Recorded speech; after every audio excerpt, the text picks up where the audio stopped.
안녕하세요. 네, 저는 경기도교육청 생활인성 교육과에 근무하고 있는 변호사 변성수입니다. 오늘은 학교폭력 전담기구 구성원들을 대상으로 사안처리 가이드북 개정 내용을 포함하여 학교폭력 사안처리 절차 등에 대해서 설명을 해보려고 합니다. 시작하겠습니다. 일단 학교폭력 예방법상의 학교폭력 개념에 대해서 살펴보겠습니다. 학교폭력 예방법에 따르면 학교폭력이란 학교 내외에서 학생을 대상으로 발생한 다양한 폭력, 그로 인해 피해 학생에게 신체, 정신 또는 재산상의 피해를 수반하는 행위라고 되어 있습니다. 밑에 별표를 보시면요. 서울행정법원 판례에 따르면 학교폭력은 이와 같은 폭행, 명예훼손, 모욕 등에 한정되지 않고 이와 유사하거나 동질한 행위로서 학생의 신체, 정신 또는 재산상의 피해를 수반하는 모든 행위를 포함한다라고 되어 있습니다. 학교폭력 예방법상의 학교폭력이란 가해자를 한정하지 않고 다만 피해자를 학생으로 한정하고 있다는 점에 있어서는 기억을 좀 해두셔야 될 것 같습니다. 업무에 도움이 되는 자료도 설명을 해드리려고 하는데요. 먼저 2023년도에 경기도교육청에서는 경기형 학교폭력 사안처리 매뉴얼을 개발해서 보급할 예정입니다. 3월 말이나 4월 초 정도에는 우리 선생님들께서 받아보실 수 있으리라 생각이 됩니다. 또한 교육부에서 발간한 학교폭력 사안처리 가이드북은 업무에 있어서 기본 매뉴얼이 되니 숙지를 부탁드립니다. 그 밖에 생활인성 교육과 업무 매뉴얼, 그리고 사안처리와 관련된 Q&A 자료집도 2023년 5월 개정되어 나갈 예정이니 그때 찾아서 참고를 부탁드립니다. 오늘 연수는 이러한 목차를 중심으로 진행해 보겠습니다. 학교폭력 사안처리의 개관을 설명드릴 거고요. 그리고 전담기구의 구성과 역할을 중심으로 학교의 사안처리에 대해서 살펴보겠습니다. 그리고 마지막으로는 심의위원회의 구성과 역할에 대한 교육전청의 사안처리를 설명드릴 예정입니다.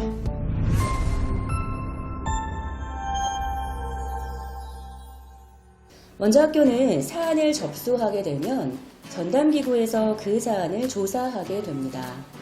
그리고 아시다시피 경미한 사건이고 피해 관련 학생 측의 서면 동의가 있는 경우 그 사건을 학교 안에서 자체적으로 해결할 수 있는 학교장 자체해결 제도가 있다는 것 아시고 계실 텐데요. 그래서 학교는 조사한 내용을 바탕으로 그 사건을 학교 안에서 자체적으로 해결 지을 수 있는지에 대한 심의 과정을 거치게 됩니다. 그리고 피해 관련 학생 측에서 자체 해결에 동의하게 되면 학교장은 그 사건을 자체적으로 해결하고 추후 심의위원회에 보고하시면 되겠습니다. 학교장 자체 해결은 4가지 객관적 요건을 모두 충족하고 피해 관련 학생 측의 서면 동의가 필요한데요. 만약 전담기구에서 심의했을 때 이러한 4가지 요건 중 하나의 요건이라도 충족하지 못했다면 그 건은 학교장 자체 해결이 불가능하게 됩니다. 따라서 학교는 심의위원회를 개최해달라는 요청을 해야 하고요. 또 다른 경우 뭐가 있을까요? 전담기구에서 심의를 해봤더니 4가지 요건은 모두 충족을 합니다. 그런데 피해 관련 학생 측에게 물어봤더니 사실 자체 해결에 동의를 해줄 수 없다 합니다. 즉 서면으로 동의서에 사인을 해주지 않으시는 거죠. 그런 경우 그런 건들을 부동의 사건이라고 해서 학교는 심의위원회를 개최해달라는 요청을 해야 합니다. 즉 학교는 자체 해결이 되지 않은 이와 같은 미충족 사건이나 부동의 사건에 대해서는 교육전청에 설치된 심의위원회로 사건을 이관해야 하고요. 그렇다면 교육전청은 그 사건을 받아 심의위원회를 개최한 후 학교폭력에 해당하는지 여부, 학교폭력에 해당이 된다면 피해 학생에게 어떠한 보호 조치를 내려줄지, 그리고 가해 학생에게 어떠한 선도 교육 조치를 내려줄지를 심의하고 의결하게 됩니다. 그리고 그렇게 의결된 내용에 대해서 학교 장님이 최종 결정을 하게 되면 그 내용을 서면으로 학부모님들에게 통보하게 되고 그리고 학교에도 공문으로 알려주게 되는 거죠. 이게 바로 학교폭력 예방법과 현재 매뉴얼에 근거한 학교폭력 사안처리 흐름도라고 이해하시면 되겠습니다. 사안 처리 전 과정에서 필요한 경우 관계회복 프로그램을 운영할 수 있는 것은 물론인데요. 올해부터 경기도 교육청은 학교 안에 단위 학교에서 관계회복 프로그램을 운영하는 것 뿐만 아니라 교육지원청에서 화해중재단의 도움을 얻어 관계회복 노력을 할 수 있다는 것도 기억을 해두시면 좋을 것 같습니다. 이제 사안 처리 절차의 개관에 대해서 간단하게 살펴보겠습니다. 전담기구는 사안을 접수합니다. 그리고 48시간 이내에 지원청으로 사안을 보고해야 합니다. 그 다음 사건을 인지하면 학교장은 피해 학생으로부터 가해 학생을 최대 3일의 범위 내에서 분리해야 하는 즉시 분리, 아마 그렇게 이해하시는 게 더 수월하실 텐데요. 이런 분리 제도를 운영해야 합니다. 그리고 전담기구에서 사안을 조사한 후 필요한 경우 학교장은 피해 학생에게 긴급 보호 조치를, 필요한 경우 가해 학생에게 긴급 선도 조치를 할 수 있습니다. 제가 사안 처리 흐름도를 설명드리면서 학교장 자체해결 제도에 대해서 간단하게 말씀을 드린 바 있어요. 4가지 요건을 충족해야 한다 말씀드렸고, 4가지 요건을 충족한다 하더라도 피해 관련 학생 측에서 부동의하는 경우에는 자체해결할 수 없다 말씀을 드린 바 있는데요. 일단 전담기구에서는 이와 같은 자체해결의 객관적 요건을 충족하는지 여부를 심의하게 됩니다. 4가지 요건을 모두 충족한다면 피해 관련 학생 측의 자체해결 동의 여부를 확인해서 자체해결하거나 심의위원회 개최 요청을 하시면 되는 겁니다. 자체해결하는 경우 심의위원회에 자체해결 결과 보고를 하게 되고요. 심의위원회 회부하는 경우 학교장은 교육지원청에 심의위원회를 개최해달라는 요청 공문을 보내게 됩니다. 학교는 이와 같은 첫 번째부터 5번째 단계를 모두 거치셔야 되는데요. 이러한 모든 과정을 14일 이내에 완료하는 것이 원칙입니다. 다만 불가피한 사유가 있다면 학교장의 내부 결재를 득해 7일까지 연기가 가능하다, 이렇게 이해하시면 되겠습니다. 다음은 교육지원청의 역할인데요. 자체해결이 되고 나면 자체해결 결과 보고를 한다 말씀을 드렸고요. 자체해결이 되지 않은 경우에는 심의위원회를 개최해달라는 요청 공문을 보낸다고 말씀을 드린 바 있습니다. 지원청이 이와 같이 심의위원회를 개최해달라는 요청 공문을 받게 되면 교육지원청은 접수 21일 이내에 심의위원회를 개최하게 됩니다. 사실 사건이 굉장히 많이 지금 진행이 되고 있어서요. 3주 이내에 심의위원회가 개최되지 못하는 경우가 꽤 많습니다. 이때는 7일 이내에서 연기가 가능하다 하겠습니다. 심의위원회가 개최가 되고 나면 학교폭력 해당 여부와 관련 학생 등에 대한 조치를 심의 의결하게 되고요. 이렇게 의결된 내용을 교육장에게 요청하면 교육장이 최종적으로 조치를 결정하여 학교와 학부모님에게 그 결과를 통보하게 됩니다. 학교의 역할이 더 남아 있습니다. 학교에도 조치 결정을 통보한다 말씀을 드렸어요. 저희가 공문으로 알려드릴 텐데요. 이 공문을 받으면 학교는 무엇을 해야 할까요? 첫 번째는 가해 학생에 대한 조치사항을 학교생활기록부에 즉시 기재하는 일입니다.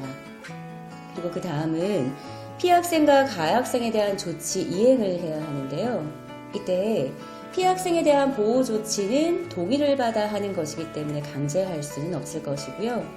다만 가해 학생에 대한 선도 조치는 가능한 신속하게 학교가 계획을 세워서 집행을 시킨다, 이렇게 이해하시면 될 것 같습니다.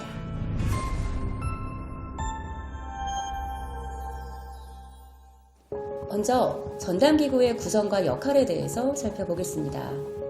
여기 계신 분들은 모두 학교폭력 전담기구 구성원일 텐데요. 그렇다면 학교폭력 전담기구가 어떻게 구성이 되고 어떠한 역할을 하시는지를 분명하게 아실 필요가 있습니다.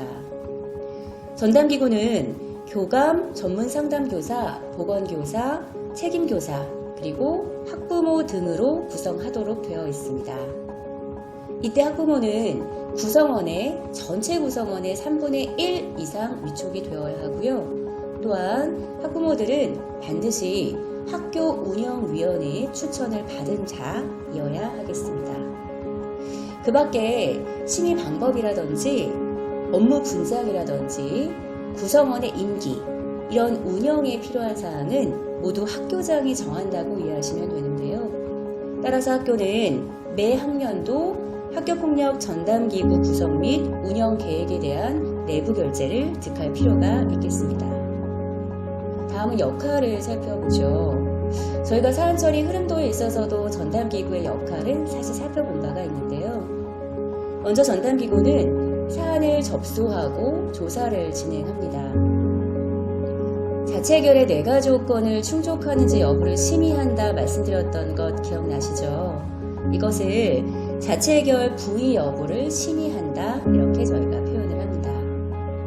그리고 그 다음 또 어떤 역할이 있을까요? 가학생에 대한 조치사항을 학교생활기록부에 기재하는 것 알고 계실 거고요. 그리고 일부 조치에 대해서는 졸업 시에 전담기구 심의를 거쳐 삭제 가능하다, 이것도 알아두셔야 될 것 같아요. 졸업 전 가학생 조치사항 삭제 심의도 전담기구의 역할입니다. 다만 최근에 법령이 개정되면서 2023년 3월 1일 이후 신고 받은 조치와 그 전에 신고되어 받은 조치의 삭제 방법이 달라졌거든요. 그래서 주의를 부탁드리고요. 그것은 뒤에서 다시 한번 짚어드리도록 하겠습니다. 그리고 그 밖에 생활지도, 실태조사 실시 등도 모두 전담기구의 역할로 보는데요. 무엇보다 중요한 것은 여기 계신 모든 분들은 업무를 담당하는 자로서 관련된 개인정보나 비밀을 누설하는 경우에는 형사처벌의 대상이 될 수 있다. 주의를 부탁드립니다. 저희가 사안처리 흐름도에서 본 흐름대로 학교의 역할을 단계별로 구체적으로 살펴볼까 합니다. 첫 번째는 전담기구 사안 접수입니다. 학교는 사안 발생을 인지하게 되면 신고 접수 대장에 사안을 접수하게 되죠. 그리고 학교장에게 보고하게 될 거고요. 관련 학생 보호자에게 통보하도록 되어 있습니다. 지원청으로 48시간 이내에 사안을 보고하셔야 되는 것도 잊으시면 안 되겠습니다. 이때 우리가 인지한 학교폭력이 아동학대 범죄나 성범죄일 수도 있을 텐데요. 아동학대 범죄나 성범죄인 경우 수사기관, 그리고 아동학대 범죄인 경우 수사기관이나 지자체에 즉시 신고할 의무가 있다는 것도 기억을 하셔야겠습니다. 다음은 가해자와 피해학생의 분리입니다. 기억나시죠? 학교장은 사건을 인지하게 되는 경우에는 피해학생으로부터 가해자를 최대 3일의 범위 내에서 공간적으로 분리시키는 제도를 말합니다.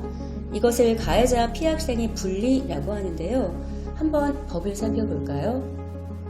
시행령 제17조의 2에 따르면 원칙은 분리를 하는 것이 돼 다만 예외 사유에 해당하는 경우에는 분리를 하지 않아도 된다라고 되어 있습니다.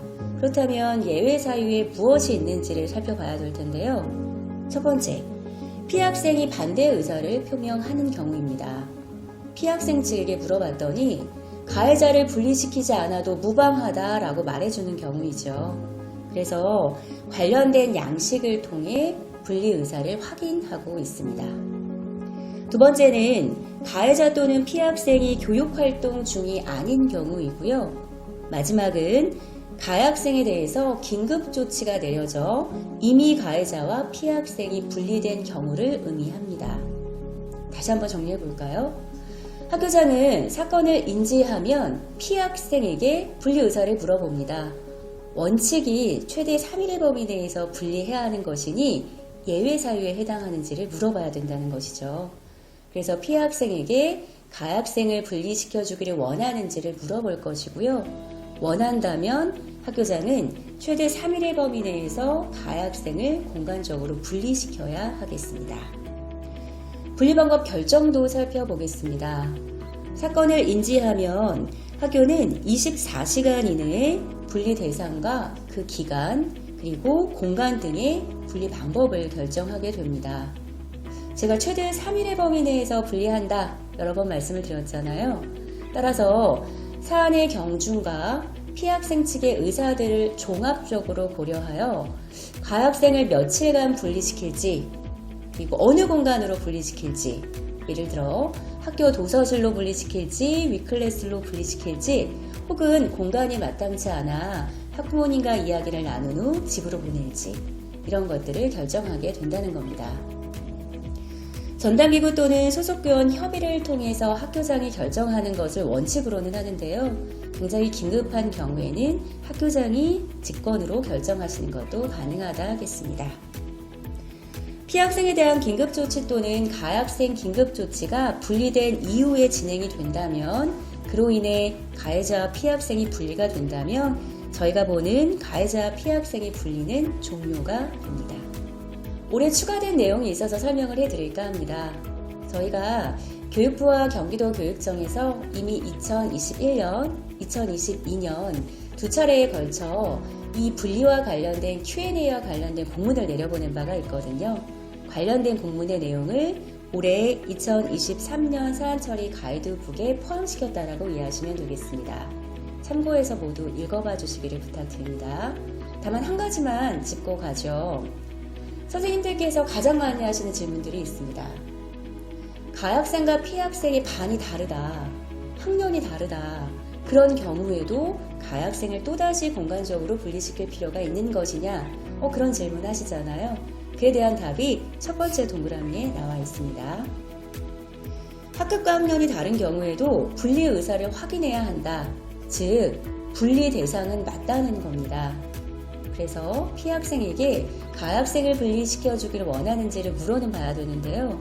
다만 피학생이 분리시켜주세요 라고 말한다 하더라도 가학생을 공간적으로 분리시킬 필요는 없다 라고 나와 있네요. 분리를 원하는 경우 수업은 각자 소속 학급에서 수강을 하되 수업시간을 제외한 쉬는 시간이나 점심시간, 그리고 교실 이동시간 등에 대한 동선 분리와 생활지도 계획을 수립해달라. 이것도 기억을 해두셔야겠습니다. 또 개정된 내용 소개해드리겠습니다. 저희가 학교가 사안을 접수하면 종결할 수 있는 방법이 두 가지가 있어요. 학교 안에서 자체적으로 해결짓는 학교장 자체 해결 제도로 끝내거나, 혹은 자체 해결되지 못한 건들을 심의위원회로 이관시키는 심의위원회 개최 요청 공문을 보내는 방법이 있는 거죠. 다만 아주 예외적으로 학교폭력 아닌 사안의 경우 종결할 수 있는 제도를 운영 중입니다. 세 번째로 볼게요. 피학생 측이 신고한 사안에서 피학생 측이 오인 신고였음을 스스로 인정하고 조사 결과 학교폭력이 아니었던 경우라고 되어 있습니다. 그런 경우에는 자체 해결하지 않아도 되고요. 심의위원회 개최 요청하지 않아도 되고요. 다만 전담기구 회의를 통해서 학교폭력 아니라는 사실을 확인한 이후 사안의 종결 보고서를 지원청으로 보내달라는 겁니다. 그런데 오해하시면 안 되는 것은요. 피학생 측이 피해를 신고했습니다. 그리고 저희가 사안을 조사해 봤더니 사실 명확하게 잘못 이해하셨던 거예요. 실제 A 학생이 아니고 B 학생에 대한 것입니다. 그렇다면 이것은 오인한 것이 분명하잖아요. 그럼 전담기구에서 조사 결과 학교폭력이 아니었던 경우로 보아 종결 처리가 가능하다는 것인데, 다만 만약 실제로는 학교폭력인데 학부모님께서 오인 신고를 주장하시는 경우도 있을 것 같아요. 그럴 수 있잖아요. 그런 경우에 전담기구에서는 아무리 학부모님께서 오인 신고라고 주장하시지만 확인된 내용을 바탕으로 판단해 봤더니 실제 학교폭력은 맞아요. 그렇다면 그거는 실제 자체 해결하거나 심의위원회 개최 요청을 해야 되는 건이지 학교폭력 아닌 사안으로 종결을 못한다. 네, 그런 내용으로 이해하시면 되겠습니다. 다음은 전담기구의 사안 조사입니다. 사실 전담기구의 역할 중에서 가장 중요할 텐데요. 사안 조사를 할 수 있는 분이 누굴까요? 학교폭력 예방법에 따르면 전담기구뿐만 아니라 그 학교의 소속 교원 모두 조사를 할 수 있다라고 되어 있습니다. 물론 전담기구가 주축이 되어야 하는 것은 물론입니다. 피해 및 가해 사실 여부 확인을 위한 사안 조사를 실시하게 될 거고요. 조사한 내용을 바탕으로 보고서를 작성해서 학교장에게 보고하시면 되겠습니다. 학교폭력 조사 요령과 학교폭력 징후에 대해서도 적어놨으니까요. 전담기구 구성원 여러분들 모두 한 번씩 읽어봐 주시기를 부탁드립니다. 다음은 학교장 긴급조치입니다. 학교장 긴급조치와 분리가 비슷한 거 아니냐 이렇게 말씀하시는 분들이 많으신데요. 사건을 인지하면 피해 학생 측에게 의사를 물어봐서 최대 3일의 범위 내에서 가해학생을 공간적으로 분리시키는 거다 이렇게 말씀을 드렸거든요. 그러면 가해학생이 분리되는 그 기간은 결석일까요? 아니면 출석 인정일까요? 그 기간은 모두 출석 인정으로 처리됩니다. 왜냐하면 이와 같은 가해학생이나 피해 학생에 대한 징계, 처분으로 보지는 않기 때문입니다. 그런데 여기에서 볼 학교장의 긴급조치, 학교장 긴급조치는 가해학생에게 내려졌을 때 다소 징계성 조치인 것은 분명합니다. 따라서 학교장 긴급조치로서 가해학생에게 출석 정지 등이 내려지면 그 기간은 미인정 결석으로 처리가 돼요. 학부모님들께서 분리기간이 끝난 이후에도 가해학생을 분리시켜달라는 요구를 굉장히 많이 하실 텐데요. 즉시 분리의 연장은 불가능하고요. 다만 그 이후에는 가해학생에게 긴급조치로서 어떤 조치를 내릴지를 학교장이 검토는 해볼 수 있습니다. 학교장 긴급조치는 피해학생과 가해학생에게 각각 내릴 수 있는데요. 피해학생에 대한 긴급조치는 피해학생이 긴급보호의 요청을 하는 경우에 한해서만 가능합니다. 즉, 학교장이 직권으로 내리는 것은 안 된다는 겁니다. 피해학생 측이 요청도 하지 않았는데요. 학교장 판단으로 필요하다는 이유로 내리시는 것은 안 된다. 그렇게 기억을 해 주십시오. 긴급조치의 종류에는 제1호와 제2호와 제6호가 있고요. 이러한 피해학생에 대한 긴급보호조치를 내린 이후에는 심의위원회에 보고를 하셔야겠습니다. 다음은 가해학생에 대한 긴급조치입니다. 이게 분리랑 헷갈리실 거예요. 가해학생에 대한 긴급조치 역시 학교장이 내리는 것인데요. 피해학생이 요청한다고 해서 내리는 것 아니고요. 가해학생에 대한 선도가 긴급하다고 학교장이 인정하는 경우에 내리게 됩니다. 가해학생에 대한 긴급조치의 종류를 조금 살펴볼까요?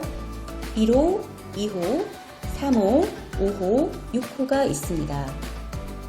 이때 6호 출석 정지를 내리실 때는 반드시 사전에 학생 또는 보호자로부터 의견을 청취하셔야 합니다. 법령에 나와 있는 사항이기 때문에 조치를 내린 이후에 의견을 청취하시는 건 의미가 없고요. 반드시 학교장이 긴급조치로서 출석 정지를 내리기 전에 의견을 충분하게 청취하신 이후에 긴급조치로서 출석 정지를 내리셔야 된다는 것 기억을 부탁드립니다. 동의를 구하는 것은 아니고요. 다른 조치에 있어서는 사전 의견 청취가 필수는 아닙니다. 이런 가해학생에 대한 긴급조치를 내리신 경우에는 심의위원회에 보고할 뿐만 아니라 심의위원회의 추인을 받으셔야 되는데요. 사후 동의라고 생각하시면 쉬울 것 같아요. 심의위원회가 개최돼서 학교장 긴급조치를 보고받으시고 심의위원님들께서는 그 긴급조치가 적절했는지 등을 논의하시게 될 텐데 그때 추인을 하시게 되면 실제 이후에 조치결정 통보서에도 기재가 되고요. 나중에 가해학생 조치로서 학교생활 기록부에도 기재가 됩니다. 다만 학교장이 내린 긴급조치가 추후 심의위원회에서 추인되지 않는 경우도 있습니다. 그런 경우 이미 내려진 출석정지는 어떻게 해야 될까요? 미인정 결석으로 처리가 됐는데요. 그런 경우 추인되지 않은 경우에는 그 기간을 모두 다시 출석 인정으로 처리해 주실 필요가 있겠습니다. 올해 가이드북 개정된 내용도 안 볼 수 없는데요. 굉장히 중요한 내용입니다. 가해학생에 대한 긴급조치 종류 제가 뭐가 있다고 말씀드렸을까요? 1호, 2호, 3호, 5호, 6호가 있다고 말씀드렸습니다. 그러면 가해학생에 대한 긴급조치 5가지를 여러 개를 병과해서 내리는 것 가능할까요? 그게 불가능하다는 겁니다. 페이지를 좀 보시죠. 부가가능 조치라고 되어 있고요. 가이드북에 1호, 2호, 3호, 5호, 6호를 각각 내리거나 병과할 수 있는 케이스는 5호와 6호를 상호 병과하는 경우밖에 없다라고 되어 있습니다. 즉, 출석 정지를 내릴 때 특별교육을 내리는 형태의 동시병가밖에 안 된다는 겁니다. 1, 2, 3, 5, 6을 각각 하나씩 내리거나 혹은 5호와 6호 두 개만 내린다. 이렇게 이해하시면 되겠습니다. 가학생 조치의 남발을 막기 위한 거라고 이해해 주시면 좋겠고요. 그때 상황에 있어서 가장 필요한 조치 하나를 내리는 것을 원칙으로 한다. 이렇게 이해해 주시면 되겠습니다.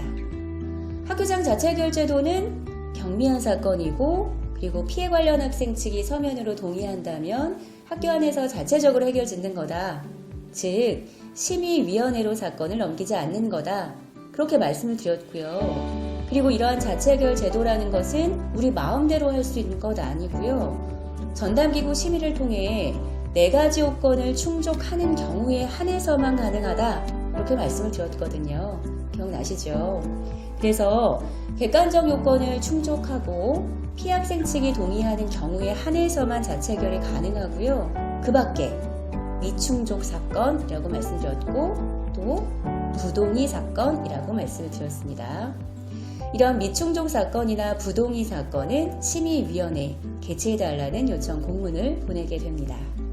제13조의 2 학교의 장애 자체 해결 조문을 한번 볼까 봐요. 이건 굉장히 중요한 조문이기 때문에 한번 보고 가겠습니다. 피학생 및 그 보호자가 심의위원회의 개최를 원하지 아니하는 다음 각 호에 모두 해당하는 즉 아래 4가지 요건을 모두 충족하는 경미한 학교폭력의 경우에는 학교장은 그 사건을 자체적으로 해결할 수 있다. 즉 심의위원회로 넘기지 않는다. 그 말은 뭔가요? 심의위원회에서 공식적인 조치를 받을 수는 없다는 걸 의미하기도 합니다. 이 경우 학교장은 지체 없이 이를 심의위원회에 보고해야 한다라고 되어 있는데요. 저희가 지금 볼 것은 바로 이 4가지 요건입니다. 첫 번째 요건, 2주 이상의 신체적, 정신적 치료를 요하는 진단서를 발급받지 않은 경우. 두 번째, 재산상 피해가 없거나 즉각 복구된 경우. 세 번째, 학교폭력이 지속적이지 않은 경우. 네 번째, 학교폭력에 대한 신고, 진술, 자료 제공 등에 대한 보복행위가 아닌 경우입니다. 이 4가지 요건을 모두 충족하고 피해 관련 학생 측의 서면 동의가 있으면 자체 해결 가능하다. 인데요. 그러면 전담기구에서는 이제 이런 4가지 요건을 충족하는지 여부를 심의하셔야 합니다. 여기 계신 분들이 모두 하실 일인데요. 그러면 이 법만 보면 사실은 각 요건을 어떻게 판단해야 되는지 좀 헷갈리실 수 있어요. 그래서 교육부에서는 이와 같이 매뉴얼을 만들어 지금 배포를 하고 있습니다. 첫 번째 요건부터 볼까요? 첫 번째 요건, 2주 이상의 신체적, 정신적 치료를 요하는 진단서를 발급받지 않은 경우. 이제 우리 전담기구 구성원들이 모여 이 4가지 요건을 충족하는지 여부를 심의하게 될 텐데 발급받았는지 여부를 어떻게 확인할 수 있을까요? 제출받아 보셔야 알 수 있죠. 그래서 교육부는 전담기구 심의일 이전에 학교 측에 진단서를 제출하지 않았다면 첫 번째 요건은 충족하는 것으로 해석을 하고 있습니다. 즉 발급받은 사실을 확인했기 때문입니다. 이건 뭘 의미하냐면 학부모님께서 진단서를 2주 이상의 진단서를 학교에 제출합니다. 그러면 우리는 이미 발급받은 사실을 확인을 한 이유이죠. 그런데 학부모님께서 이렇게 말씀을 하십니다. 화해가 되었으니 그 진단서를 다시 회수하고 싶다. 그 경우에 자체 해결이 가능한 것인가와 관련된 건데요. 교육부는 자체 해결이 불가능하다라고 안내를 드립니다. 그 이유는 뭘까요? 아무리 다시 회수한다 하더라도 우리는 이미 발급받은 사실을 눈으로 확인했기 때문입니다. 그럼 전담기구에서는 무엇을 기억하고 있으셔야 되냐면 학부모님이 학교에 진단서를 제출하려고 하실 때 반드시 사전에 안내를 해야 하는 겁니다. 진단서를 제출하고 나시면 학교 안에서의 자체 해결은 불가능하고 이제 이 사건은 심의위원회로 갈 수밖에 없다는 사정을 반드시 사전에 안내를 하셔야 된다는 겁니다. 기억을 꼭 부탁드립니다. 두 번째 요건, 재산상 피해가 없거나 즉각 복구된 경우입니다. 금품 갈취와 같은 재산상 피해에 국한되는 것은 아니고요. 실제 신체적, 정신적 치료 비용을 모두 포함하는 개념으로 봅니다. 이러한 비용이 모두 복구되었다면 자체 해결이 가능하다라고 보는 건데요. 실제 복구가 되었다 뿐만 아니라 두 번째 한번 볼까요? 심의일 이전에 재산상 피해가 복구되었거나 또는 복구해 줄 것을 확인해 주고 이를 피해학생 보호자가 인정한 경우 복구 약속이 이루어지는 경우라고 저희가 표현을 하는데요. 이렇게 실제 복구가 되지 않았지만 복구 약속이 이루어졌다면 저희는 두 번째 요건도 충족한 것으로 볼 수 있다는 겁니다. 그런데 여기에서 올해 개정된 내용이 하나가 더 있습니다. 별표 볼게요. 다만 심의위원회 개최 전에 재산상 피해가 복구된 경우에는 전담기구 심의를 거쳐 자체 해결 요건을 충족하는 것으로 볼 수 있다. 이렇게 되어 있네요. 이게 어떤 의미일까요? 현재까지는 전담기구 심의 기준으로 복구 약속이 이루어지지 않았다면 자체 해결이 불가능한 건으로 해석을 하고 있었거든요. 그런데 실제 자체 해결 요건을 충족하지 못해 심의위원회 개최 요청이 되었다 하더라도 심의위원회가 개최될 때까지는 또다시 한 달이 소요가 되거든요. 그 개최 직전까지 양측이 관계회복이 이루어졌을 수도 있을 것 같아요. 다양한 사유로 재산상 피해가 복구되었을 수도 있고요. 복구 약속이 이루어졌을 수도 있다는 겁니다. 그럼 그 경우에도 자체 해결이 안 된다고 하는 것은 좀 가혹하잖아요. 그래서 올해부터는 그 기간에 실제로 복구가 이루어졌거나 복구 약속이 이루어졌다면 다시 전담기구 심의를 거쳐 두 번째 요건을 충족하는 것으로 보아도 무방하다. 즉 자체 해결이 가능하다 라고 기준을 변경해 준 바 있습니다. 이것도 기억을 해두시면 좋겠습니다. 세 번째 요건은 학교폭력이 지속적이지 않은 경우인데요. 우리 구성원 분들께서는 사실 이 세 번째 요건을 심의하는 게 가장 어렵다고도 많이 하시더라고요. 왜냐하면 명확한 기준이 없거든요. 교육부에서는 전담 기구에서의 보편적 기준을 통해 판단하십사 말씀을 드리고 있습니다. 다만 주의를 요하는 것은 해당 신고 접수된 건의 지속성 여부를 판단하는 것이기 때문에요. 이 아이가 예전에도 학교폭력 가해학생으로 조치를 받은 바 있거든요. 그러니까 그것까지 연계해서 지속성이 있다 라고 판단하시면 안 된다는 겁니다. 학교폭력이 지속적이지 않은 경우란 해당 이번 건에 한해서의 지속성을 판단하는 것이다. 이렇게 기억을 해주시면 좋겠네요. 그리고 네 번째, 마지막 요건입니다. 학교폭력에 대한 신고, 진술, 자료 제공 등에 대한 보복행위가 아닌 경우라고 되어 있어서요. 이를 가해학생이 조치를 받은 사안이나 조사 과정 중에 있는 사안과 관련해서 신고나 진술이나 증언이나 자료 제공 등을 한 학생에게 학교폭력을 행사했다면 보복행위로 판단 가능하다라고 되어 있습니다. 다시 한번 네 가지 요건 기억을 좀 해볼까요? 첫 번째 요건이 뭐였을까요? 2주 이상의 진단서를 학교에 제출하지 않았을 것. 두 번째 요건은요. 재산상 피해가 없거나 복구되었거나 복구 약속이 이루어진 경우. 세 번째는요. 지속적이지 않은 경우. 네 번째는 보복행위가 아닌 경우입니다. 전담기구는 조사한 내용을 바탕으로 이와 같이 네 가지 요건을 충족하는지 여부를 심의하게 됩니다. 네 가지 요건을 충족한다 해서 자체 해결할 수 있는 건 아니에요. 피해 관련 학생 측에게 의사를 물어봐야겠죠. 피해 관련 학생 측에게 서면으로 자체 해결 여부, 동의 여부를 확인하게 됩니다. 피해 학생 측이 자체 해결 동의서에 사인을 해주시면 학교장은 그 사건을 학교 안에서 자체적으로 해결 지을 수 있게 되고요. 사인을 해주지 않으셔요. 그러면 그 건은 부동의 사건으로 교육전청으로 넘어가게 됩니다. 다만 주의할 것이 있습니다. 저희가 자체 해결 좋죠. 학교 안에서 교육적으로 해결 짓는 것이라서 굉장히 바람직한 제도이거든요. 그렇다 해서 피해 관련 학생 측이 정확한 정보 없이 동의서에 사인하시게 하면 안 됩니다. 그 말은 무엇이냐면 학교장이 그 사건을 자체적으로 해결하고 난 이후에는 더 이상 그 사건을 심의위원회로 개최 요청할 수 없다는 것 분명하게 안내가 되어야 합니다. 학부모님들께서는 오해를 하시는 경우가 있거든요. 지금 사인을 했다가도 마음을 번복하면 다시 심의위원회에 갈 수 있다고 오해하시는 경우들이 덜어 있기 때문에 그렇지 않다는 것. 자체 해결이 되고 나면 더 이상 심의위원회 개최 요청이 불가능하니 충분하게 고민해 보시고 사인하도록은 안내를 부탁드립니다. 자체 해결의 절차는 이와 같은 사안조사 보고서와 전담기구 심의 내용이 적힌 심의 결과 보고서, 그리고 피해 관련 학생 측의 동의를 받은 자체 해결 동의서, 이것을 첨부해서 학교장이 내부 결재를 득하면 학교장이 그 사건을 자체 해결했다라고 평가를 하게 됩니다. 자체 해결되면 그 결과를 지원청으로 보고해 주시면 되겠습니다.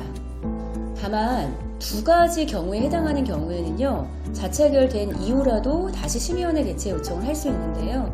그 두 가지 요건이 무엇일까요? 사실 학교에 잘 발생하는 건은 아닙니다만 그래도 알아는 두셔야 될 것 같아 소개를 해드립니다. 첫 번째, 해당 학교 폭력 사건으로 피해 학생 및 그 보호자가 받은 재산상 손해를 가학생 및 그 보호자가 복구하기로 약속하였으나 이행하지 않은 경우, 말이 너무 길어요. 그래도 이해하시면 쉽습니다. 전담기구에서는 4가지 요건을 충족하는지 여부를 심의하셨잖아요. 두 번째 요건이 무엇이었나요? 재산상 피해가 복구되었거나 혹은 복구 약속이 이루어진 경우였어요. 전담기구는 복구 약속이 이루어졌기 때문에 자체 해결이 가능한 건이라고 판단을 한 것인데요. 그런데 가학생 측이 실제 이러한 약속을 이행하지 않습니다. 그 경우에도 자체 해결이 되었다는 이유로 심의원회 개최 요청이 불가능하다고 안내하는 것은 사실 굉장히 가혹할 수 있다는 겁니다. 그래서 그러한 재산상 복구 약속을 이행하지 않은 경우에는 자체 해결이 된 이후라도 심의위원회 개최 요청이 가능하다, 이렇게 해석을 하고 있고요. 그리고 두 번째, 해당 학교 폭력 사건의 조사 과정에서 확인되지 않았던 사실이 추가적으로 확인된 경우입니다. 그러니까 추가적인 학교 폭력이 발생했다는 의미는 아니고요. 그 사건 조사 과정에서 우리가 미처 발견하지 못한 굉장히 중요한 사실이 있었던 거죠. 그 당시에는 몰랐지만 추후에 그런 사실이 확인된 경우에는 피학생 측이 요청한다면 심의위원회 개최 요청이 가능하다, 이렇게 이해하시면 되겠습니다. 자체 해결과 관련해서는 두 가지 쟁점이 더 있습니다. 첫 번째는 1대1 사안이 아닌 경우입니다. 최근 발생하는 사건 1대1 사안보다는 다대사 사건이 훨씬 더 많으시잖아요. 예를 들어 가학생은 1명이되 피학생은 여러 명입니다. 반대로 피학생은 1명이되 가학생은 여러 명이에요. 가학생과 피학생이 동시에 여러 명인 경우도 있습니다. 그 경우 자체 해결을 어떻게 처리할 수 있는지와 관련된 건데요. 이에 대해서 교육부는 이와 같이 안내를 합니다. 피학생이 가학생 모두에 대해서 동의하는 경우에 한해서만 자체 해결이 가능하다. 이 의미는 만약 피학생이 1명이고 이 아이를 괴롭힌 친구가 3명이에요. 동시에 같이 괴롭혔거든요. 그러면 그중 일부에 대해서 자체 해결하고 일부에 대해서 심의원회 개최 요청하는 것은 불가능하다. 3명 모두를 자체 해결하거나 3명 모두를 심의위원회로 보내야 한다, 이런 의미입니다. 다만 반대는 가능해요. 피학생이 여러 명인 경우에는 피학생별로 판단한다라고 되어 있는데요. 또 한번 예를 들어볼게요. 피학생이 3명입니다. 그리고 가학생은 1명이거든요. 그런데 첫 번째 피학생은 자체 해결하고 싶대요. 그리고 나머지 피학생들은 심의위원회로 사건을 넘기고 싶답니다. 그게 가능하다는 겁니다. 피학생이 1명이고 가학생이 여러 명일 때 가학생을 분리 처리하지는 못하지만 그 반대의 경우 피학생이 여러 명이고 가학생이 1명일 때는 피학생별로 판단한다, 이렇게 구별해서 이해를 해주시면 되겠습니다. 관련 학생의 소속 학교가 달라요. 여러 개입니다. 그렇다면 피학생이 소속해 있는 학교의 전담기구에서 먼저 심의를 한다는 겁니다. 먼저 반드시 심의를 해주시고요. 그 심의 결과를 가해 학생이 소속해 있는 학교로 보내는 겁니다. 그렇게 공유를 받아 가해 학생이 소속한 전담기구에서는 피학생 소속 학교에서 심의한 결과를 그대로 따라 동일하게 심의를 해주시면 되겠습니다. 개정된 내용을 하나 소개해 드릴까 합니다. 저희가 부동의 사건 기억나시죠? 요건은 충족했는데 학부모님께서 자체 해결에 동의하지 않아 심의위원회 개최 요청된 건을 부동의 사건이라고 해요. 부동의 사건은 사실 심의위원회 개최 요청하고 나서도 개최 취소가 가능하거든요. 언제 가능할까요? 부모님이 사인을 해주지 않으셔서 학교는 심의위원회를 개최해달라는 요청 공문을 보냈습니다. 심의위원회 개최가 제가 아까 통상 3주 그리고 연장해서 4주 이내에 개최된다 말씀을 드렸어요. 그러면 학교는 아직 한 달의 시간이 남아있는 겁니다. 심의위원회가 개최되기 전이라면 만약 학부모님이 관계회복을 통해 예전에는 자체해결 동의서에 사인을 안 해줬지만 지금은 사인을 해주겠다 라고 한다면 학부모님의 사인을 받아 개최 취소가 가능하다는 거예요. 그게 바로 심의위원회 개최 취소 요청이라는 겁니다. 그런데 그 기간을 더 넓혀주겠다고 교육부가 올해 발표를 했습니다. 원래는 2023년 2월까지는 심의위원회 개최 이전까지 피해 관련 학생 측의 개최 요구 취소 의사가 필요했는데요. 개최가 된 이후라도 최종적인 조치 결정 전까지만 명확하게 의사를 표현해 주시면 개최 취소가 가능하다. 즉 자체 해결이 가능하다라고 교육부가 해석을 해주겠다는 겁니다. 이것도 기억을 해주시면 좋겠어요. 어떤 예가 있을까요? 덜어심의위원회에서 다양한 사유로 조치 결정을 유보하는 경우가 있을 것 같아요.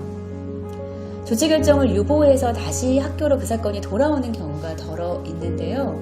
그런데 다시 재개가 되기 전에 관계회복이 이루어집니다. 화해가 이루어져요. 합의가 이루어졌을 수도 있거든요. 그럼 학부모님이 다시 심의위원회 개최되는 거 싫다. 나 자체 해결하고 싶다. 이러실 수 있다는 겁니다. 예전에는 이미 개최가 된 이후였기 때문에 자체 해결이 불가능했는데요. 올해부터는 그 경우라 하더라도 자체 해결이 가능하다. 네, 이렇게 이해하시면 되겠습니다. 밑에 요청 절차가 나와 있으니까 참고를 부탁드립니다. 자체 해결이 되지 않은 건은 교육지원청으로 심의위원회를 개최해달라는 요청 공문을 보내줄 거잖아요. 제가 앞서 이런 말씀도 드렸어요. 개최된 심의위원회에서 학교폭력 해당 여부를 검토하고 학교폭력으로 볼 수 있다면 피학생과 가학생에게 조치를 결정한다. 그리고 교육장이 그것을 통보한다. 이렇게 말씀드렸거든요. 그때 통보를 학교에도 한다고 말씀을 드렸잖아요. 그러면 학교는 두 가지 절차를 더 거쳐야 한다. 첫 번째는 가학생에 대한 조치사항을 생활기록부에 기재하는 것이고 또 하나는 피학생과 가학생에 대한 조치를 이행시키는 것. 기억나시리라 생각됩니다. 이 두 가지라고 말씀을 드렸거든요. 그중 첫 번째, 학교생활기록부 기재입니다. 피학생 보호 조치는 기재하지 않고요. 가학생에 대한 조치 사항만 기재하는 건 물론입니다. 가학생에 대한 조치 사항이 9가지가 있거든요. 그런데 9가지의 조치 사항을 동일하게 즉시 기재하는 건 아니에요. 1호부터 3호까지의 조치 사항은 저희가 비교적 경미한 조치로 판단을 합니다. 따라서 1호부터 3호까지의 조치 사항은 심의위원회에서 정한 이행 기간 내에만 이행을 완료했다면 그 조치 입력을 유보하게 됩니다. 다만 제약기간 중에요. 또다시 다른 사건으로 조치를 받게 돼요. 그러면 그때 받은 조치는 생활기록부에 기재되는 것 물론이고 유보되어 있던 건까지 그때 모두 기재되게 된다. 그것도 기억을 해두셔야겠습니다. 그래서 1호부터 3호까지를 조건부로 기재를 유보한다. 이렇게 표현을 합니다. 그 외에 4호부터 9호까지는 즉시 기재하는 게 맞습니다. 이행을 했건 이행을 하지 않았건 혹은 학부모님께서 나 행정심판 제기할 거다, 소송 제기할 거다, 청구할 거다 이렇게 말씀을 하신다 하더라도 4호부터 9호까지는 무조건 즉시 기재한다. 이렇게 이해하시면 될 텐데요. 그래서 제가 적어 왔습니다. 첫 번째 동그라미는 나중에 한번 꼼꼼히 읽어봐 주시고요. 오늘은 두 번째 동그라미 한번 볼 텐데요. 행정심판과 소송이 청구된 경우에도 조치사항을 먼저 생기부에 입력하고 즉시 입력하고 향후 조치가 변경일 경우 결정일자는 변경하지 않고 조치사항만을 수정한다라고 되어 있습니다. 아무리 학부모님께서 불복을 진행하니 집행정지 결정이 있으니 효력정지 결정이 있으니 기재하면 안 된다, 삭제해달라 이런 요구를 한다 하더라도 저희는 즉시 기재한 가학생 조치사항을 삭제하시면 안 되고요. 삭제할 수 있는 경우는 딱 한 가지예요. 나중에 법원에서 행정심판위원회에서 그거 학교폭력 아니다, 이런 판단이 나온 경우에 한해서만 삭제가 가능하다 하겠습니다. 두 번째는 삭제입니다. 최근 초중등교육법 시행규칙이 개정되면서 2023년 2월 28일까지 신고되어 받은 조치는 들어보세요. 1, 2, 3, 7호는 즉시 삭제합니다. 그리고 4, 5, 6, 8호는 졸업 2년 후에 삭제합니다. 이때 4, 5, 6, 8호 모두 전담기구 심의를 통해 삭제가 가능합니다. 이거였거든요. 여전히 2023년 2월 28일까지 신고되어 받은 조치는 이걸 적용하셔야 됩니다. 다만 2023년 3월 1일 이후 신고되어 받은 조치는 지금 보시는 이 PPT를 참고해 주시면 좋겠습니다. 즉 1, 2, 3호는 졸업과 동시에 삭제하고요. 4, 5, 6, 7호 조치는 졸업 2년 후에 삭제를 하는 것을 원칙으로 하되 전담기구 심의를 통해 삭제 가능하고, 원래 예전에는 8호도 전담기구 심의 통해서 삭제 가능하다고 되어 있었잖아요. 근데 그건 이제부터는 안 됩니다. 3월 1일 이후 신고받은 조치는 안 된다는 거예요.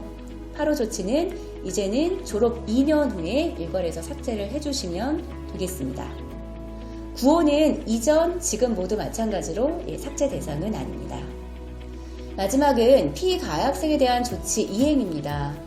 피학생 보호 조치는 보호자 동의 얻어 이행하는 거다 말씀드렸기 때문에 강제하시면 안 돼요. 다만 가학생에 대한 조치는 동의를 얻어 하는 거 아니죠. 이것은 선도하고 교육하고 징계하는 조치이기 때문에요. 동의를 구할 필요는 없습니다. 가능한 신속하게 학교장은 계획을 세워 집행하시면 될 텐데요. 그렇게 조치 이행 결과를 교육지원청으로 보고하셔야 되는 것은 물론입니다. 그런데 올해 또 바뀐 게 하나가 더 있죠. 가학생에 대한 조치사항을 이행하지 않으면 학교폭력 예방법에 따르면 추가 조치가 가능하다고 되어 있었거든요. 그러면 언제까지 이행하지 않았을 때 추가 조치가 가능한 거냐? 그게 올해 3월에 정확하게 그 일수가 정해졌어요. 개월수가 정해졌습니다. 바로 3개월입니다. 가학생이 3개월 이내에 조치를 이행하지 않으면 학교는 지원청으로 이행하지 않았다는 명단 보고를 해주셔야 합니다. 그러면 교육지원청에서는 독려를 할 거예요. 다시 이행해달라는 독려를 저희가 서면으로 하게 될 거고요. 그럼에도 불구하고 하지 않았을 때 개최된 심의위원회에서 다시 추가 조치가 가능하다. 네, 이렇게 이해하시면 되겠습니다. 개정된 내용을 제가 한 페이지로 정리해온 것 지금 보고 계시지요. 1호 조치를 이행하지 않았을 때 추가 조치가 가능하냐? 이런 질문 여전히 주십니다. 그건 아니에요. 가학생이 받은 조치를 이행하지 않았을 때 추가 조치가 가능한 것 맞거든요. 다만 1호 조치는 제외됩니다. 1호 조치 뭔가요? 서면 사과 조치잖아요. 사과는 강제할 수 없기 때문에 서면 사과 조치를 이행하지 않는다 하더라도 추가 조치는 불가능해요. 다만 2호부터 9호까지의 조치가 이행되지 않았거나 거부하거나 기피하는 경우에는 추가 조치가 가능할 수 있다. 이때 2호 조치 위반인 경우에는 추가 조치라고 저희가 칭하기보다는 새로운 사건으로 접수해서 다시 사안 처리할 것으로 안내 드리고 있습니다. 참고 부탁드립니다. 학적 변동 제한, 이것도 학교 간, 지역 간 갈등이 많은 부분이라서 말씀을 드려야 될 것 같아요. 학적 변동 제한된다는 건 뭘까요? 이제 가해 관련 학생이 신고가 된 이후에 다른 학교로, 다른 교육지원청으로 저기 제주도로 전학을 간다고 합니다. 그게 가능한 것이냐와 관련된 건데요. 교육부에서는 불가능하다라고 안내를 하고 있습니다. 가해 학생은 사안이 접수된 때로부터 심의위원회 조치 이행이 완료될 때까지 학적 변동이 제한된다. 즉, 다른 학교로 전학 가는 것, 자퇴하는 등 학적 변동이 제한된다. 이렇게 이해하시면 되겠습니다. 피해 관련 학생이 제한되는 것은 아니고요. 가해 관련 학생은 그 조치를 모두 이행하고 나서 전학이나 자퇴 등이 가능하다. 이렇게 보시면 될 것 같습니다. 물론 자체 해결이 되고 난 이후에 학적 변동은 가능하죠. 네. 개정된 내용을 소개해 드릴게요. 심의위원회에서 내린 조치를 이행하지 않은 경우들이 있어요. 못하는 경우도 있습니다. 그러고 나서 다른 학교로 전학하는 경우가 있을 수 있는데요. 그럴 때 미이행된 조치를 어떻게 해야 될까요? 밑에 좀 박스를 봐주시겠어요? 가해학생 조치사항을 미이행한 가해학생이 전출 또는 상급학교 진학 시에 어떻게 되어 있나요? 원적교에서는 전입교 또는 상급학교에 조치이행 협조를 요청해야 한다 라고 되어 있습니다. 이행하지 못하고 진학하거나 그리고 다른 학교로 아이가 전출하거나 하는 경우에는 미이행한 조치를 이행해달라는 취지의 협조 공문을 그 학교로 보내야 된다. 이렇게 기억하시면 될 텐데요. 그랬을 때 상급학교에서 만약 출석 정지를 이행하게 되는 경우가 있을 것 같아요. 그러면 고등학교에서 또 진학한 중학교에서 다시 생활기록부 특기사항란에 학교폭력 예방법상 받은 조치를 기재해야 되는 것이냐라는 문제가 남을 수 있다는 겁니다. 그런데 어떻게 되어 있나요? 상급학교에서는 출결사항의 특기사항란에 사유를 입력하지 않고 공란으로 두라는 지침이 아주 명확하게 세워졌습니다. 왜냐하면 이미 그 당시 생기부에 기재가 되었을 것이기 때문에 또다시 중복해서 생기부에 기재할 필요는 없다는 의미로 이해하시면 되겠습니다. 그리고 올해 교육부가 피학생 보호와 관련해서 새로운 정책을 발표한 바 있습니다. 교육전청은 조치결정 통보서를 통해서 피학생에게 사실은 고정 문구로 안내를 하게 됩니다. 어떤 안내를 하게 되냐면 이런 문구가 쓰여 있어요. 만약에 다른 학교로 전학을 가거나 상급학교 진학할 때 피학생 측이 원한다면 피학생이 받은 조치를 그 학교에 알려주겠다. 그런 내용이 담겨 있습니다. 만약 피학생 측이 상급학교에서 그리고 전 입교에서도 추가적으로 여러 가지 보호를 받고 싶어요. 네, 그럴 수 있잖아요. 그런 경우에는 현재 학교에 정보 제공 동의서를 제출하게 합니다. 현재 학교는 정보 제공 동의서를 받을 것이고요. 그리고 전입교와 상급학교에 피학생이 언제 어떤 조치를 받았는지를 카드로 만들어서 그것을 공문으로 발송하도록 이번에 그 계획이 발표된 바 있으니까요. 이것도 기억을 해두셔야 될 것 같습니다. 마지막은 교육전청의 사안 처리입니다. 심의위원회의 구성과 역할을 중심으로 살펴본다고 말씀드렸는데요. 이건 짤막하게 살펴볼게요.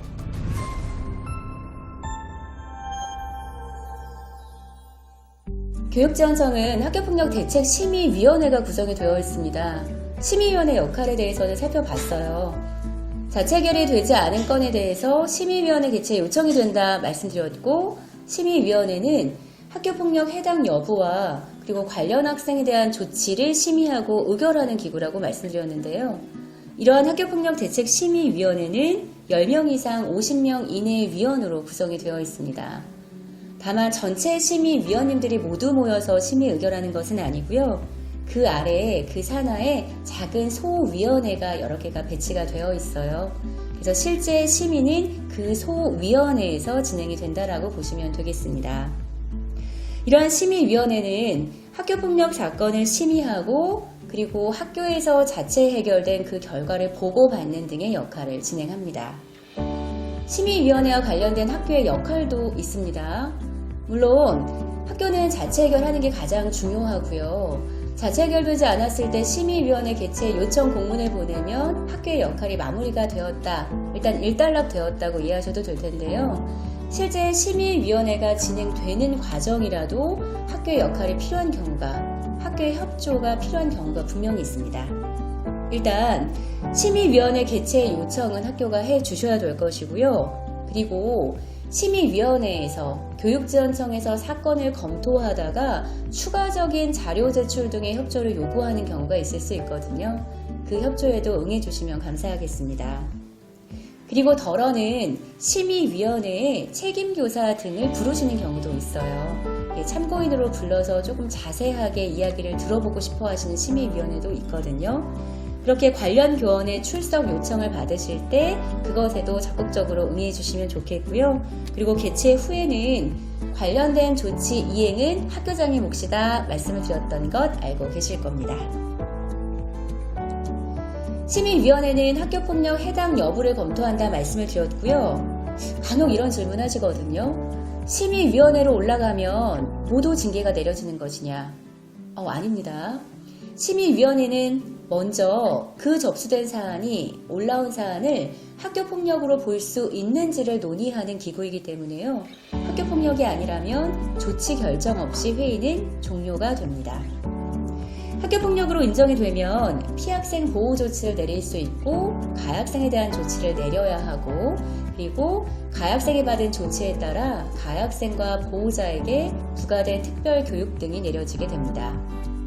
그리고 아까 학교장 긴급조치 기억나시죠? 학교장 긴급조치 가학생에게 뭐 내릴 수 있다고 했었던가요? 1, 2, 3, 5, 6 내릴 수 있다. 그리고 6호는 사전 청취해야 된다. 의견을 청취해야 된다. 이렇게 말씀드렸던 것 기억을 해 주십시오. 그리고 제가 이런 말씀도 드렸어요. 학교장 긴급조치, 가학생에 대한 긴급조치는 보고할 뿐만 아니라 추인 여부를 의결한다. 이렇게 말씀을 드렸거든요. 네, 맞습니다. 심의위원회는 이와 같이 학교장이 내린 가학생에 대한 긴급조치를 추인할지 여부를 논의하는 역할 또한 진행하게 됩니다. 피학생에게는 심리상담, 일시보호, 그리고 치료 및 치료를 위한 요양, 학급 교체, 그 밖에 피학생 보호를 위하여 필요한 조치가 있고요. 가학생에 대한 조치 볼까요? 서면사과, 접촉협박, 보복행위 금지, 학교에서의 봉사, 사회봉사, 특별교육 이수 또는 심리치료, 출석 정지, 그리고 학급교체, 전학, 퇴학 처분이 있습니다. 이 중 학교장이 내릴 수 있는 긴급조치의 종류를 기억을 조금 해주시기를 부탁드리고요. 이제 피학생에 대한 보호조치가 결정되어서 학교에 통보가 돼요. 그러면 뭘 기억하셔야 되냐면 밑에 박스입니다. 피학생이 심리상담이나 치료 등을 받았을 수 있거든요. 그럼 비용이 발생하잖아요. 그 비용을 누가 부담해야 되는 걸까요? 학교폭력 예방법에 따르면 가학생 보호자가 부담하는 것을 원칙으로 합니다. 다만 신속한 치료 등을 위해 학교 안전공제회에서 먼저 지급을 해주겠다라고 되어 있고요. 후에 학교 안전공제회에서 가학생 보호자에게 상한 청구권을 행사해서 받아낸다. 네, 이렇게 이해하시면 될 텐데 이때 또 중요한 게 있습니다. 학교 안전공제회에서는 모든 비용을 선지급해주지 않아요. 1호와 2호의 경우에는 교육감이 지정한 기관에서 받은 것만 선지급을 해줍니다. 학교에서 매해 교육감 지정 기관이 달라지고 있거든요. 그래서 챙겨서 매해 달라진 기관을 안내해 주셔야 된다. 그것도 기억을 해주시면 좋겠습니다. 출석일수 산입 가능하다는 것도 아시고 계실 것 같아요. 아이가 심리상담을 받느라 치료를 받느라 학교에 못 오는 기간이 있을 수 있는데요. 그 기간을 출석일수에 산입할 수 있고 성적 평가에 있어서도 불이익하면 불이익이 금지된다라는 조항 또한 참고해 주시면 좋을 것 같습니다. 이제 마지막으로 접촉 등 금지 범위 이거 하나만 보고 갈게요. 저희가 접촉 금지가 굉장히 많이 활용되는 가학생에 대한 조치이거든요. 그런데 이 접촉의 범위에 정보통신망을 이용한 행위를 포함하는 거냐라는 질문들이 자주 들어옵니다. 그래서 제가 관련된 내용을 가지고 왔습니다. 이 접촉의 범위는 인터넷, 휴대전화 등 정보통신망을 이용한 행위를 모두 포함하는 개념이고요. 그리고 또 하나 기억하셔야 될 것은 학교 안에서 아이가 일상적으로 이루어지는 접촉을 모두 금지시키는 것이 아닙니다. 여기 어떻게 되어 있나요? 의도적으로 접촉해서 피해를 주는 행위를 금지하는 것이지 일상적으로 교육활동, 일상생활 가운데 이루어지는 의도적이지 않은 접촉을 모두 금지시키는 건 아니다 라고 되어 있는 것도 읽어보시면 좋겠습니다. 마지막은 조치에 대한 불복입니다. 학교폭력 가해학생에 대한 조치와 피학생에 대한 보호 조치가 내려질 텐데요. 이 조치에 만족하지 못하는 학부모님들께서 소송이나 행정심판을 제기할 수 있는데 이때 피학생은 본인이 받은 보호 조치뿐만 아니라 가해학생이 받은 선도 조치에 대해서도 다툴 수 있고요. 가해학생은 원칙적으로는 본인이 받은 선도 조치에 대해서 한해서 불복 조치가 가능하다 이렇게 이해하시면 되겠습니다. 그리고 아시겠지만 학교폭력에 있어서 비밀을 누설하면 실제 형사처벌을 받을 수 있다는 것 알고 계시잖아요. 그래서 현재 하고 있는 분뿐만 아니라 이전에 하셨던 분도 모두 마찬가지입니다. 직무로 인해 알게 된 관련 학생들에 대한 비밀 그리고 개인정보 등을 누설하는 경우에는 문제가 될 수 있다는 것 다시 한번 당부 말씀을 드리면서 마무리를 지을까 합니다. 긴 시간 동안 경청해 주셔서 감사합니다. 고맙습니다.